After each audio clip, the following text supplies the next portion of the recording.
নমস্কাৰ বন্ধু বান্ধৱীসকল পুনৰ এবাৰ সকলোকে স্বাগতম জনাইছোঁ আন এটি জব ইনফৰ্মেটিভ ভিডিঅ'লৈ। আজি আপোনালোকৰ বাবে লৈ আহিছোঁ আন এটি জব ইনফৰ্মেশ্যন। এডভাৰটাইজমেণ্টটো আহিছে ইণ্ডিয়ান অইল কৰ্পৰেশ্যন লিমিটেডৰ পৰা। টোটেল 467টা পোষ্টৰ বাবে তেওঁলোকে এডভাৰটাইজমেণ্ট কৰিছে। নন এক্সিকিউটিভ পোষ্ট হয় গ্ৰুপ চিৰ। গতিকে আপোনালোকে ভিডিঅ'টি মিছ নকৰিব, শেষলৈ চাওক, গম পাব তাত কি ধৰণৰ পোষ্ট আছে, তাৰ বাবে কোৱালিফিকেশ্যন কি বিচাৰিছে, চেলাৰী কিমান হ'ব, এজ লিমিট কিমান ধৰি দিছে, কেনেকৈ এপ্লাই কৰিব লাগিব, গোটেই কথাখিনি আমি ভিডিঅ'টি ডিছকাছ কৰিম। ইনফৰ্মেটিভ যেন যদি পায় ভিডিঅ'টি তেনেহ'লে লাইক আৰু শ্বেয়াৰ কৰিবলৈ নাপাহৰিব। যদি চেনেলটো এতিয়ালৈ ছাবস্ক্ৰাইব কৰা নাই তেনেহ'লে সকলো ধৰণৰ চাকৰিৰ বাবে চেনেলটো আজিয়ে ছাবস্ক্ৰাইব কৰিব। এতিয়া আমি ডিটেইল এডভাৰটাইজমেণ্টটো আপোনালোকক দেখাই দিছোঁ।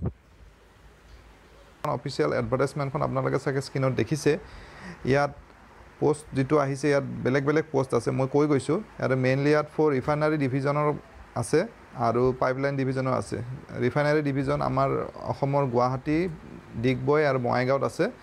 এই তিনিটা জেগাত পষ্টিং হ'ব আৰু পাইপলাইন ডিভিজনত আমাৰ অসমত নাই। ইয়াত প্ৰথমতে যিকেইটা ৰিফাইনাৰী ডিভিজনৰ পোষ্ট সেইকেইটা আমি কৈ গৈছোঁ।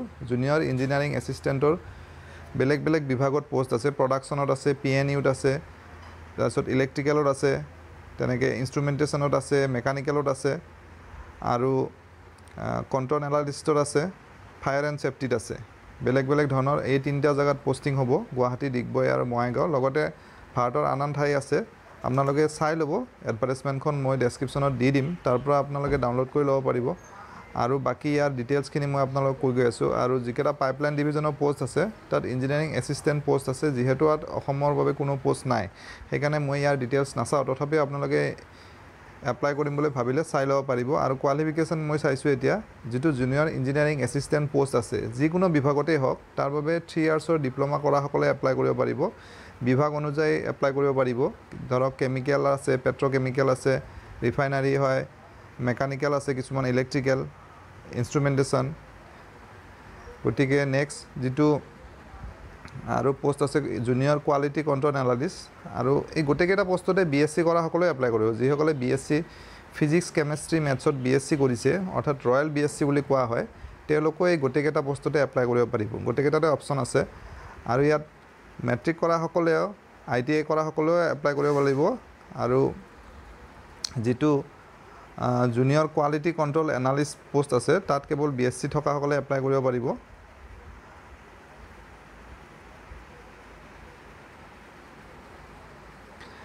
Junior engineering assistant fire and ছেফটিত কেৱল মেট্ৰিক পাছ বিচাৰিছে তাত।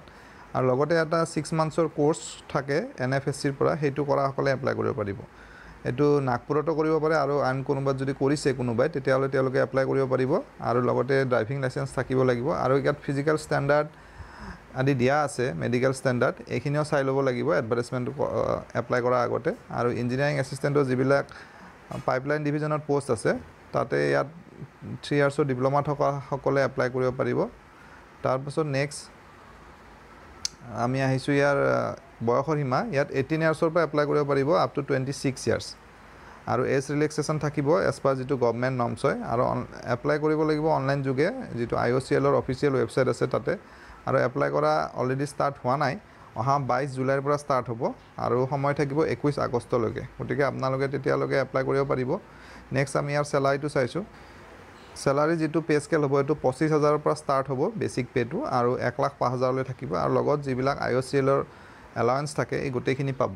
গতিকে আশা কৰিছোঁ এই ভিডিঅ'টিৰ জৰিয়তে আপোনালোকৰ মাজৰ বহুসংখ্যক কেণ্ডিডেট উপকৃত হ'ব। পুনৰ এটা নতুন ভিডিঅ'ৰ সৈতে লগ পাম। ধন্যবাদ।